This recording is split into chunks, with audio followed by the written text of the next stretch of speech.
আমরা বেশিরভাগ মানুষ সারা জীবন রমজান মাসে রোজা রাখি। অনেকে আছেন বয়স এখন 40, 50, 60 বছর পর্যন্ত হয়ে গেছে, প্রতি বছরই মাশাআল্লাহ রোজা রাখেন। রোজা কেন রাখেন সেই উদ্দেশ্যই জানেন না। তাহলে কিভাবে আপনার রোজার উদ্দেশ্য আপনি সফল কাম হতে পারবেন? আপনি কেন রোজা রাখেন সেটাই যদি না জানেন তো এই রোজা আপনার কি কাজে আসবে? ভাইরা আমার, বেশিরভাগ ভাইয়েরাই সঠিক উত্তর দিয়েছেন আলহামদুলিল্লাহ। আল্লাহ সুবহানাহু ওয়া তাআলা কোরআনে কারীমে বলেছেন, কুতিবা আলাইকুমুস সিয়াম, তোমাদের উপরে রমজানের রোজা ফরজ করা হয়েছে। কামা কুতিবা আলাল্লাযীনা মিন ক্বাবলিকুম, যেমন তোমাদের পূর্বে যত জাতি এসেছে পৃথিবীতে সবার উপরে রমজানের রোজা ফরজ করা হয়েছিল। তো একইভাবে তোমাদের উপর রোজা ফরজ করা হয়েছে। সবার উপর রোজা ছিল আর তোমাদের উপরেও রোজা ফরজ করা হয়েছে। তে রোজা কেন ফরজ করা হয়েছে? লাআল্লাকুম তাত্তাকুন, আশা করা যায় এই সম্ভাবনা তৈরি হবে যে রোজা রাখলে তোমরা তাকওয়া অর্জন করতে পারবা, মুত্তাকি হতে পারবা।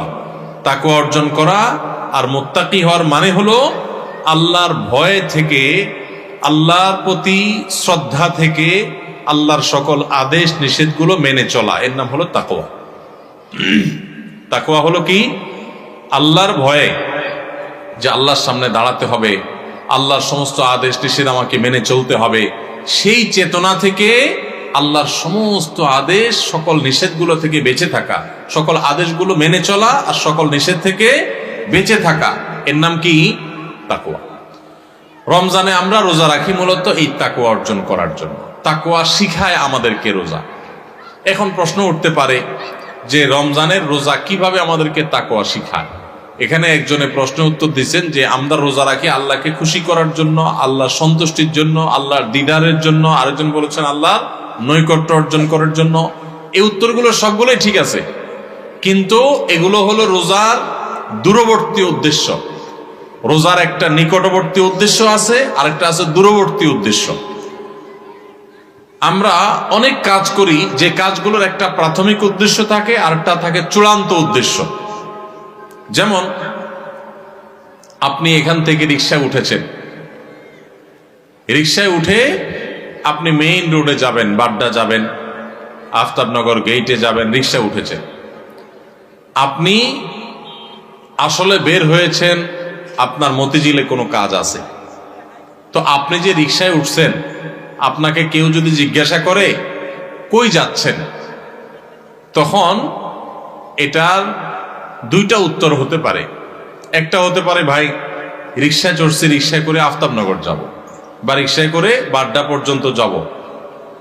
আরেকটা উত্তর হতে পারে ভাই মতিঝিল যাব, কারণ মতিঝিলে আপনি যাবেন, ওইটাই মূল উদ্দেশ্য।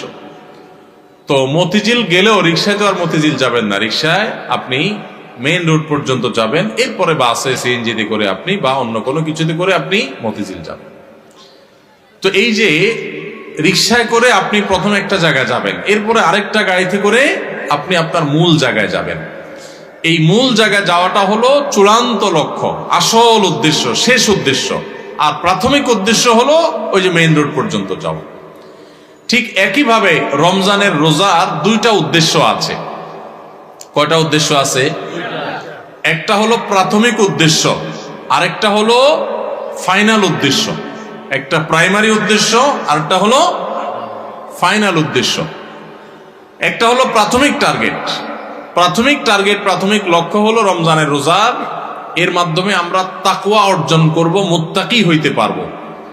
আর রোজার শেষ টার্গেট, চূড়ান্ত লক্ষ্য এবং যেখানে শেষ পর্যন্ত যেতে চাই, ওই যে শেষ গন্তব্য যেরকম মতিঝিল যাওয়া, এরকম রোজার শেষ গন্তব্য হলো আল্লাহকে সন্তুষ্ট করে জান্নাতে যাও। এইটা হলো রোজার শেষ উদ্দেশ্য, ফাইনাল উদ্দেশ্য। এখন প্রাথমিক উদ্দেশ্যটা যদি আপনি অর্জন করতে না পারেন, তাহলে ফাইনাল উদ্দেশ্যে কখনো আপনি যেতে পারবেন? আপনার মতিঝিলে যেতে হলে আপনাকে মেইন রোড পর্যন্ত, আগে মেইন রোড পর্যন্ত যদি আপনি যেতে না পারেন, তাহলে মতিঝিলে যেতে পারবেন? ঠিক একইভাবে রমজানের রোজা থেকে আগে আপনাকে মুত্তাকি হইতে হবে, আগে তাকওয়া অর্জন করতে হবে। রোজা রাখছেন, মুত্তাকি হইতে পারেন নাই, রোজা রাখছেন, তাকওয়া অর্জন করতে পারেন নাই, তাহলে আপনার ওই মেইন রোড পর্যন্ত যাওয়া হয় নাই। অতএব মতিঝিল পর্যন্ত যাওয়া অর্থাৎ জান্নাত পর্যন্ত যাওয়া, আল্লাহর সন্তুষ্টি লাভ, সেটাও অর্জন হবে না।